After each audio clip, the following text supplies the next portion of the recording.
Bato, naomba nisamee. Mimi nakupenda Bato, mimi nitaenda wapi Bato? Nimekwambia koma. Ni kuanzia leo shika zako na shika zangu. Si umenielewa? Hapana Bato, kumbuka wewe ndio umenitoa nyumbani. Alafu mimi nimetoka kutoroka afu nakuja unaniacha hapa, mimi nafanyaje? Lakini naomba nisamee. Haijalishi. Nishakwambia kuanzia leo tusijuane. Na siku nyingine nikikuona umekuja nyumbani, nitakufanyia kitu kibaya. Mbona Bato umebadilika? Umepata mwanamke mwingine. Lakini kumbuka tulipotoka Bato. Utajua wewe utaenda wapi. Nimekwambia wewe. Hapana Bato. Wewe, oya. Vipi ndugu? Mbona ugomvi barabarani na mko wapi? Kudhalilishana au? Una shida gani? Wewe inakuhusu? Inanihusu, ndio maana nakuulizia hili jambo, kwa sababu unapotaka kumpiga mtoto wa kike unakosea sana. Na kama kuna matatizo unasema ya kukaa mkayamaliza, sio barabarani hapa. Watu wanapita. Dada msimama. Kesi yangu mimi na huyo haikuhusu. Si umenielewa? Uniache. Kama mna matatizo ya kifamilia, si mkakae chini myamalize. Sio barabarani, mabegi, makelele, kupigana makofi. Dada, nani yako?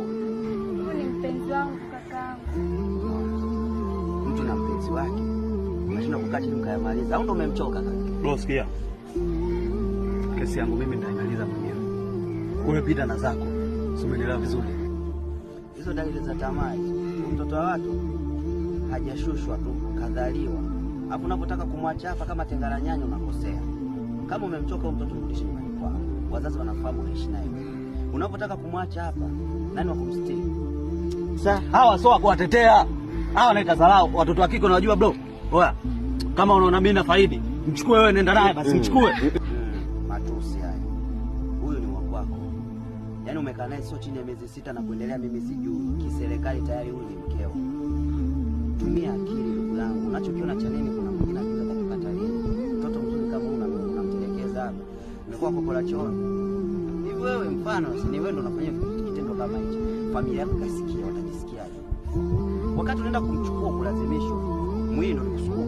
Bro, mimi nimekuelewa sana na unaonekana una maneno ya kibusara. Lakini umjui mtoto wa kike tabia zake. Sasa ninachokushauri ni hivi. Hakikisha huyo mtoto unamrudisha nyumbani kwao. Na kama umemchoka, usimwache hapa, mpeleke kwa mkabidhi kwa wazazi hapo, kaendelea na unachotaka kufanya. Tumia akili ndugu yangu. Sio kila unachokiona kinafaa kwa wakati fulani na hakifai kwa wakati fulani. Wewe mdharau huyu usiku.